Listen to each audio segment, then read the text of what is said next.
Welcome to Season 2, Episode 2 of City Geek Lab, your resource for everything geek. We'll talk movies, TV, comic books, video games, and anything geek. I'm your host, Alan Ng, and coming up on this week's show, The Hobbit, the Desolation of Smaug movie review.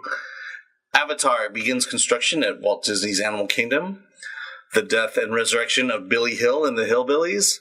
And what is to come of The Amazing Spider-Man. But first off, a Hobbit movie review.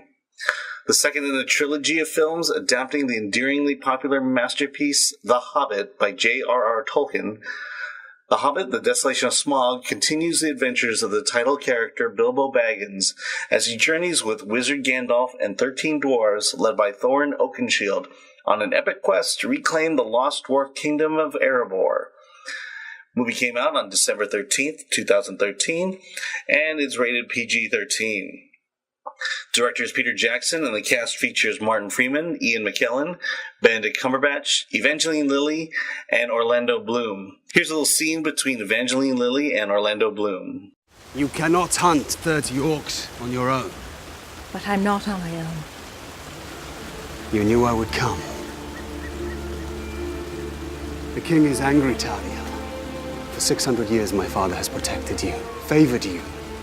You defied his orders. You betrayed his trust. Dangolonanin, Negohenatha. Uohenathan. Kidad wenithan uohenathanim.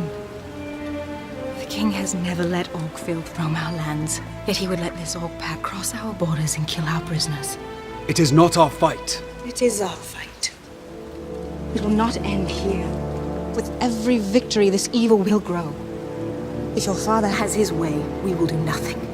We will hide within our walls, live our lives away from the light, and let darkness descend. Are we not part of this world? Tell me, Merlon, when did we let evil become stronger than us? I'll be honest with you, as much as I love The Hobbit, the Desolation of Smaug, I'm just not as excited about the Hobbit series as I was about the original Lord of the Rings. Part of me feels like I invested so much time in the original series that fatigue has just kind of set in, and I'm just trying to muster enough energy and excitement to get me through The Hobbit. Maybe it's my old age, but also maybe the stories are a little bit different. The stakes are so much higher in the original trilogy. The entire Earth in the Lord of the Rings was about to be overcome by Sauron and his forces. That's pretty high stakes. It involves everybody involved. And all hope rested on a little hobbit. I mean, that doesn't get more high stakes than that. But the Hobbit series is really about the restoration of the Dwarf Kingdom. And I'm sure they're trying to build up a little more stakes to it with the emergence of Sauron. But it's just not there. That said, The Hobbit, The Desolation of Smaug is a fine sequel to The Hobbit, An Unexpected Journey. From start to beginning, it's wall-to-wall action, unlike the first movie, where it took a little while, about an hour before things really started going. Battle between elves, spiders, webs, water barrel escape, an orc onslaught on a small village, and a dragon are just enough to fill the 2 hours and 40 minutes you'll have to sit through this movie. The confrontation with Smaug is very good. His immense size could have made the sequence seem clunky, but Peter Jackson pulls it off quite well. Martin Freeman continues to show that only he could do Bilbo Baggins right. He creates an unlikely hero that you can root for, and he has a lot of funny moments, while at the same time you see him struggling under the influence of the One Ring. In the first movie, I didn't quite endear myself to the dwarves, but now that we're getting a little bit more backstory on each one, we are starting to get on their side. The ending of the water battle escape is hilarious, and we see a slight turn in Thorin as you see the first inkling that he is not only about to retake his kingdom, but is he allowing greed to take over.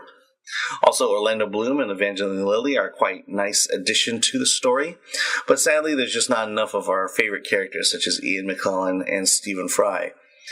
Still, it all makes for a fine epic movie with amazing performances from everybody. And again, the problem is that it suffers from the original series. The original series is great, and the Hobbit is on that path to being almost great. But in comparison to a great trilogy, you have a mediocre trilogy, or what feels like a mediocre trilogy. left on its own, I'm sure we would raise The Hobbit higher than it really is right now. And unlike Star Wars, it probably would be best to watch The Hobbit before The Lord of the Rings. See the prequels first, and then go see The Lord of the Rings afterwards. It's a nice progression of battles of story at this point. If you read one of the first articles at the Geek Lab, in fact, we're almost a year old now. One of our first articles was a discussion of the high frame rate, the 3D high frame rate that I saw it at.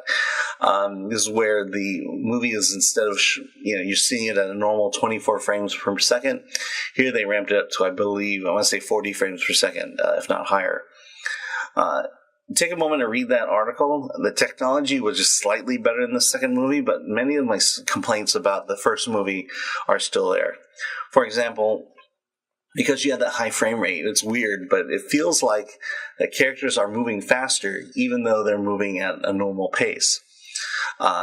Also, it's a little bit too perfect. I mean, the image is very bright, which is great. It's very clean, which is great. And almost looks too perfect, which means it feels like it was shot in a soundstage as opposed to outdoors. And so it suffers from really feeling real at this moment. I'm not sure I'm going to see the third movie in the high frame rate, but again, if they're trying to make this technology viable for the future and for future films, there's still a ways to go on it. All right, so I give The Hobbit an 8 out of 10 stars. Definitely go out and see it, especially if you're a fan of The Lord of the Rings. Much more action this time, and it's a great time for you and your family. And we're back with KTSTFM. This is Secret City Geek Lab. I'm Alan, and your host, and we're going to continue on. If you didn't know this, but Avatar is coming to Walt Disney Parks. In fact, it's coming to Disney's Animal Kingdom. And this week was the groundbreaking ceremony of the new Avatar land. Earlier this week, leaders from Walt Disney Parks and Resort and Lightstorm Entertainment kicked off the largest expansion in Disney's Animal Kingdom history with the ceremonial groundbreaking for the park's new Avatar-inspired land with the blue Na'vi-inspired shovels. They have blue shovels. Guests will experience the wonders of Pandora when they fly with banshees and explore a rich natural environment with mountains that float and interactive plants that glow at night. Disney's Animal Kingdom is already home to such. Sorry about that. Tom Staggs, who is the chairman of the Walt Disney Parks and Resort, said this: Disney's Animal Kingdom is already home to some of our guests' favorite attractions. With Avatar, we are adding a spectacular new world and exciting set of attractions unlike any our guests have ever experienced. The expansion is now underway and will make the park a true full-day must-see experience. Right now, if you go to Disney's Animal Kingdom, pretty much at dusk, the park is done. There's nothing to do at night. And this Avatar-inspired land will, in fact, allow guests to stay into the wee hours of the night. This week's milestone is just the first step in a larger expansion for the park that will also include the debut of a new evening spectacular, as well as a nighttime version of Kilimanjaro safaris. Back in September 20th in 2011, Walt Disney Parks and Resorts worldwide had joined forces with visionary filmmaker James Cameron and Fox Film Entertainment to bring the world of Avatar to the Disney parks. I've not seen Avatar myself, but I have a lot of friends who've seen it over and over and over again. It seems like it's going to be a very exciting project that's going to debut, I believe, in maybe 2 years, so 2015, 2016. Like I said, groundbreaking just occurred this week over at Disney's Animal Kingdom. You listen to KTSTFM. I'm Alan, and this is Secret City Geek Lab. Coming up next, we're going to talk about the death and resurrection of Billy Hill and the Hillbillies. This week was a momentous occasion at Disneyland. Billy Hill and the Hillbillies have been entertaining guests at Disneyland since 1992. Just a little perspective, that's probably when I first got my annual pass to go to Disneyland. So, I've been watching Billy and the Hillbillies for a very, very long time. So they've been performing there since 1992, and they joined a legacy of live entertainers that performed in the park throughout the 58 years of Disneyland. They recently ended their run at the Magic Kingdom on Monday, January 6th. And if you want to see some footage of their second to last day, that's the day I went, go to youtube.com/Secret City Comedy. We have a video of the last performance of that night. The Billies, as you see today, are Kurt Wall, Dennis Fetchit, Rick Story, and Anders Swanson.